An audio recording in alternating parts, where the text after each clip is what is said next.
السلام عليكم ورحمة الله وبركاته. أهلا ومرحبا بكم في حلقة جديدة وخبر جديد.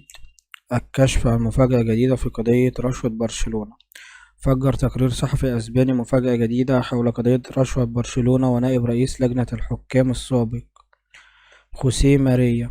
وبحسب صحيفة الموندو الأسبانية التي نشرت البروفاكس الذي أرسله نيجيريا في 2018 إلى رئيس برشلونة وقتها جوسيب ماريا وتهديده بالكشف عن جميع المخالفات. وأضافت الصحيفة بعدما أوقف برشلونة دفع الأموال من أجل الحصول على المشورة التحكيمية، أرسل نيجيريا تهديده إلى بورتوميو. وجاء نص تهديد نيجيريا: إذا لم يكن هناك اتفاق فإن جميع مخالفات النادي الكتالوني التي حدثت ستظهر دون اعتبار. لا أعتقد أن فضيحة أخرى ستفيد البارسا.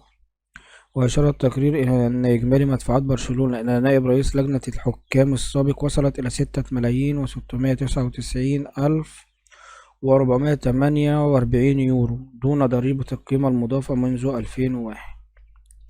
وبكده يكون انتهى الخبر، والسلام عليكم ورحمة الله وبركاته.